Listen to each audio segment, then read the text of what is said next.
So you want to know about Pirate Cave, huh? Hello and welcome to a series in which I'll try and cover every dungeon in Realm of the Mad God. A completely original and never done before idea, if I do say so myself.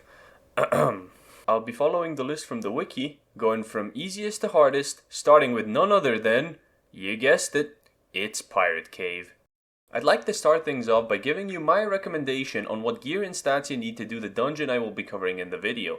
And for this one, you need absolutely nothing. Pirate Cave is the easiest dungeon in Realm of the Mad God, designed to be beatable on a completely fresh character and supply you with your first beginner gear.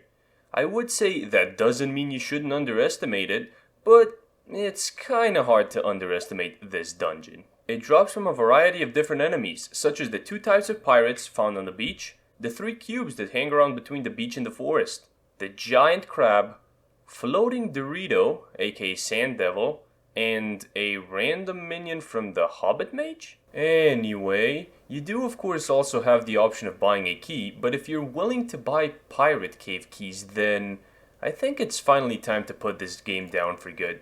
Okay, enough about where it drops from. Time to talk about the layout of the dungeon and the different rooms, or in this case platforms, you'll come across while exploring. First and foremost, you've got your spawn room. A small island filled with palm trees, which is also a platform that can appear elsewhere on the map. You've then got the wooden raft-like platforms which make up most of the dungeon, some destroyed buildings with missing floors, and lastly, there are ships scattered throughout the place, with the largest one being the boss arena. All of the rooms have enemies. All of them. Nowhere is safe in this dungeon. Luckily, I'll be going over the various ways you can meet a horrible end in this alcohol-loving lagoon. Here are the minions. The first 3 you should watch out for are the Brawler, Sailor, and Veteran. I'm grouping them together because they're not different in behavior, only stats, with Brawler being the weakest and Veteran being the strongest. They all chase the player and try to hit them with a single attack, a white line that deals 4 to 8 damage. Their puny damage is only made worse by the fact that they die in a few hits. The only way they can actually be dangerous is if a lot of them stack up and gang up on you.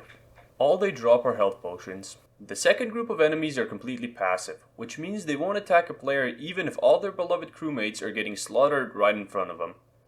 In this group we have the Cabin Boy, Hunchback, Macaw, Pirate Mole, Monkey, and Parrot. They only grant a single XP when killed, but have a high chance of dropping a tier 1 ability, with the Cabin Boy being the exception, dropping a tier 1 weapon instead. The third and final group of enemies are the biggest baddies around. They're tougher than the normal pirates and do more damage.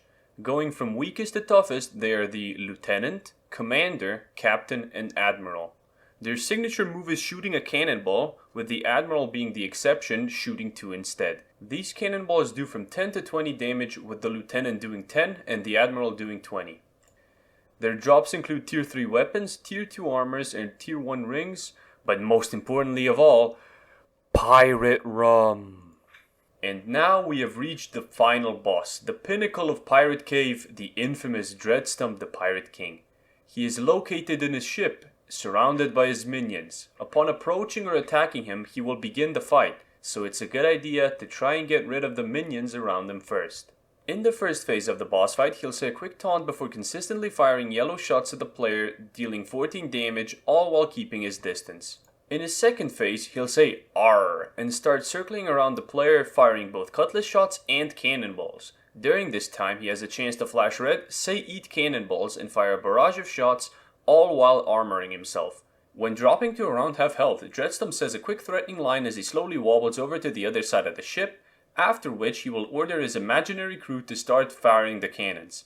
To everyone's surprise, this somehow works, as 4 cannons from the front of the ship will start firing, alongside 2 cannons from the back, all while Dreadstump circles the ship's mast and shoots cutlass shots mixed with cannonball shotguns. As the fight goes on, Dreadstump begins remembering more and more deck updates from the previous years, which makes him understandably mad. This causes him to enter his enraged phase, in which he armors himself and occasionally flashes red, followed by a massive shotgun of cannonballs and an insult that makes you rethink why you're messing with a man in possession of such a vocabulary. When the final blow is struck, he falls to the ground, leaving behind a great sum of loot. As you see that bag hit the ground, you are quickly reminded why you came here.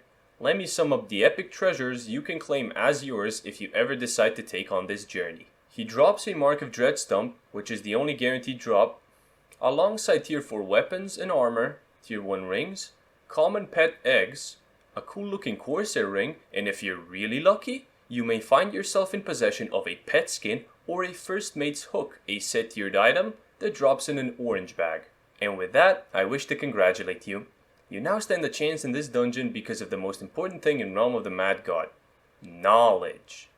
As I said before, I'll try to make this a series of all the dungeon in RotMG, so any support you can show will help greatly. You can also catch me streaming on Twitch, link in description. Thank you for watching and have a great day. Until next time.